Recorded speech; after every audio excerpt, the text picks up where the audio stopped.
አከብርሻለሁ፣ በጣም አፈቅርሻለሁ። ስለማን ትፈልግ?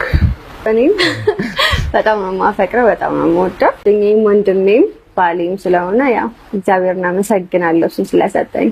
ሰላም ጤና ይስጥልን። የተከበራችሁ የኢትዮ መዝናኛ አድማጭና ተመልካቾቻችን በያላችሁበት የዓለም ክፍል አክብሮታዊ ሰላምታችን ከያላችሁበት ይድረስ። ከኢትዮ መዝናኛ ዛሬም በአዲስ ጉዳይ ወደ እናንተ መጥተናል። በኢንስታግራም ገጿ በርካታ ተከታይ ያላትና በበርካታ ማስታወቂያዎች፣ የሙዚቃ ክሊፖች እንዲሁም የፊልም ስራዎቿ የምትታወቀው ሄለን ተክላይ ከባለቤቷ የእግር ኳሱ ተጫዋች ፈርጥ አማኑኤል ገብረመድህን ጋር መለያየቷን የተመለከቱ መረጃዎች በስፋት እየወጡ ይገኛል። ሁለቱም የተመላለሷቸውን የፍቅር ደብዳቤዎች ከዚህ ቀደም እንደ ማስታወሻ በኢንስታግራም ገጾቻቸው የለጠፏቸውን ፎቶግራፎቻቸውን፣ የሰርግ ማስታወሻቸውን ማጥፋታቸውና ፍቅራቸውን፣ ትዳራቸውን በተመለከተም ከቅርብ ወዳጆቻቸው የወጡ መረጃዎች ሁለቱ ጥንዶች አሁን ላይ አብረው እንዳልሆኑ የሚገልጽ ስለመሆኑ ተነግሯል። የአንዲት ሴት ልጅ እናት የሆነችው ሄለን ተክላይ ለብቻዋ ሕይወት መግፋት መጀመሯና አማኑኤል ገብረመድህንም ራሱን ከሚዲያ ገሸሽ ማድረጉም ተነግሯል።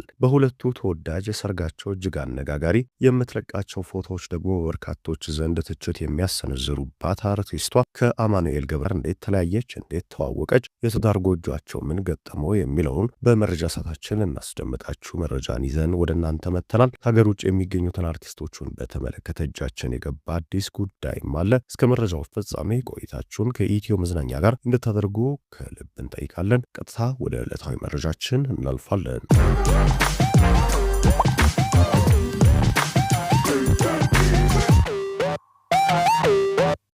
ከዓመታት በፊት የአርቲስት ሄለን ተክላይና የእግር ኳሱ ፈርጥ አማኑኤል ገብረመድህን በሰርግ መጣመር እጅግ በርካቶችን ያነጋገረ ነበረ። ከዚህ ቀደም እጅግ ባልተለመደ ሁኔታ አርቲስት እግር ኳስን ስታገባ የታየበት የመጀመሪያም ሰርግ ሆኗል።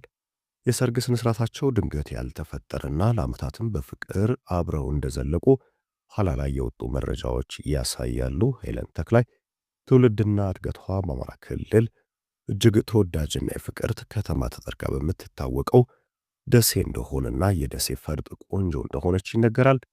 ከልጅነቷ እጅግ በአካባቢው ሰው ተወዳጅና መልከ መልካም መሆኗ የሚነገርላት አርቲስቷ ረዥም ዓመትን በደሴ እንደኖረችም ተገልጿል።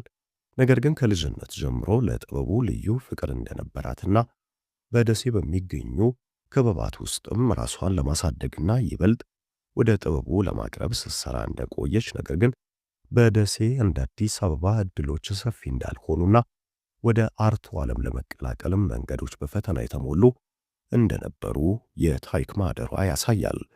ከዛም በአንድ አጋጣሚ አዲስ አበባ የገባችው ቆንጆዋ የደሴ ፈርጥ ባልተጠበቀ ሁኔታ እጅግ ተወዳጅ በሆነው የትግርኛ ሙዚቃ ላይ በሙዚቃው ላይ ሞዴል ሆና መተወን ችላለች። ይህ የመጀመሪያ ስራዋም በጥቂት ጊዜ ውስጥ ተወዳጅነትን እንድታተርፍና ይህች እንስት ማናት የሚል ጥያቄም በስፋት እንዲሰነዘርባት ያስቻለ ነበረ።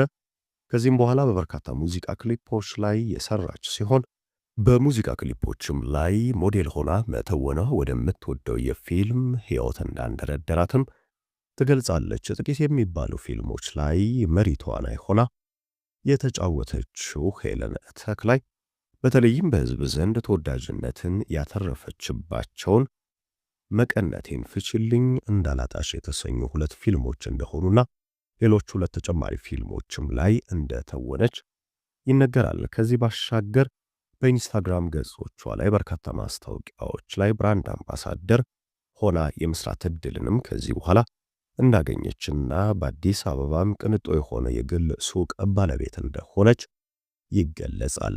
በምትለቃቸው ፎቶዎችና ሰውነቷን በሚያሳዩ የተለያዩ ምስሎች የተነሳ በርካታ ጥያቄዎችም የሚሰነዘርባት አርቲስት ለመሆን በቅታ ነበረ።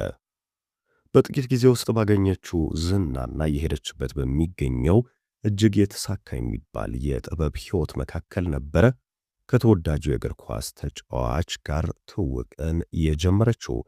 ትውቃቸው መቀሌ እንደነበር የሚነገር ሲሆን ለመቀሌ ሰባ እንደርታ የፊት መስመር ተጫዋች ሆኖ በውድ ክፍያ እየተጫወተ በነበረው በወቅቱ የኢትዮጵያ ኮከብ ተጫዋች ልቧ እንደሸፈተና የፍቅር ሕይወትንም እንደጀመረች የሚነገረው። ቀደም ብለው በጓደኝነት ለ2 ዓመታት አብረው እንደቆዩ የጓደኝነት ሕይወታቸውም እጅግ መልካምና በርካታ የህይወት ፈተናዎችን፣ ሚስጥሮቻቸውን የተካፈሉበት እንደነበረ የቅርብ ወዳጆቻቸው ይገልጻሉ። ከዛም ነበረ አጥቂው አማኑኤል ገብረመድህን የጓደኝነት ህይወት ይብቃን፣ 2 ዓመትን አስቆጥረናል፣ በፍቅር መጣመር አለብን፣ ጎጆን መስረት የሚል ጥያቄን ያቀረበው።